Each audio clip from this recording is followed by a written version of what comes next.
আজকে আমার রান্না করতে একদম ইচ্ছা করছিল না, তাই জন্য ভাবলাম যে এমন একটা সহজ রান্না করি যেটা চটজলদি হয়ে যাবে আর আমাকে বেশিক্ষণ দাঁড়িয়ে দাঁড়িয়ে কষতেও হবে না। তাই ভাবলাম চিকেন তৈরি করবো আজকে। চিকেনের একটা নর্মাল ঝোল যেটাকে বলে, একটু মাখা মাখা হবে, একেবারে পুকুর টাইপের ঝোল হবে না। তার জন্য চিকেন নিয়ে নিয়েছি, এপাশে নিয়ে নিয়েছি পেঁয়াজ। দেখো হাতের কাছে জোগাড় করা থাকলে না সবকিছু তাড়াতাড়ি হয়ে যায়।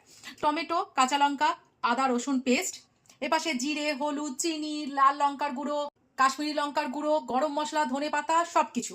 আর এই পাশে আমি তেলও গরম করতে দিয়ে দিয়েছি। চিকেনের মধ্যে প্রথমে পেঁয়াজ, তারপরে যে পেস্টটা করেছিলাম সেই পেস্টটা পুরোটা দিয়ে দিলাম। সামান্য একটু জিরে গুঁড়ো, প্রয়োজন মতো হলুদ,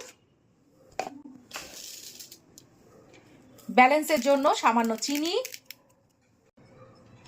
লঙ্কার গুঁড়ো, কারণ আমাদের বাড়িতে সবাই ঝাল খেতে পছন্দ করে, কালারের জন্য কাশ্মীরি লঙ্কার গুঁড়ো, গরম মশলা, প্রয়োজন মতো নুন।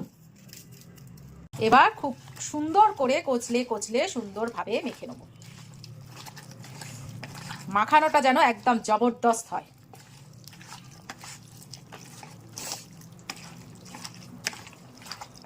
ও মাখাতে মাখাতেই যা একটা গন্ধ আসছে না, এতেই আমি কেন 5টা লোক আশপাশে সব গন্ধ পেয়ে ছুটে আসবে।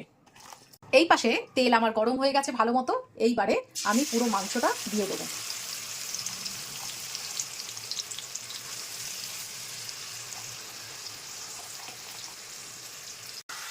সব কিছু একদম কাচিয়ে মুচিয়ে হাত পাত ভালো করে ধুয়ে এইবারে 2 থেকে 3 মিনিট জাস্ট একটু নাড়বো। আর ফ্লেমটা থাকবে হাই।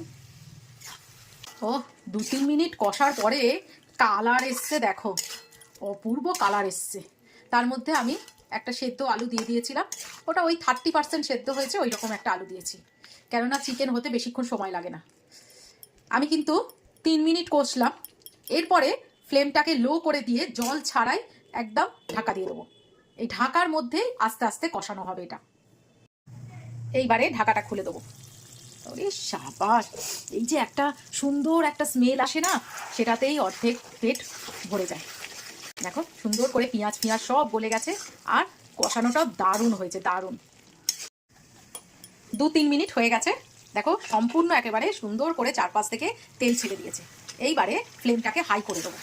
হাই করে আরও 2-3 মিনিট সুন্দর করে কষে নেবো।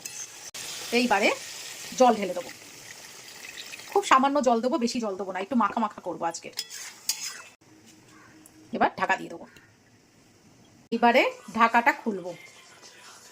দেখো কি সুন্দর দেখতে হয়েছে। লাস্টে কিছু ধনেপাতা আর কাঁচা লঙ্কা দিয়ে দেবো।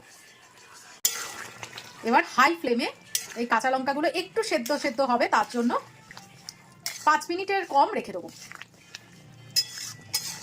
3 মিনিট আমি হাই ফ্লেমে ফুটিয়ে নিয়েছি। দেখো কত সহজে একটা রান্না হয়ে গেল। ইচ্ছা না করলে না এরকম মেখে মুখে মাংস করাই যেতে পারে। মাখা মাখা ঝোল আমার হয়ে গেছে, এইবারে সার্ভ করে দেবো।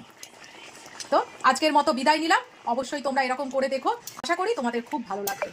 তো টাটা।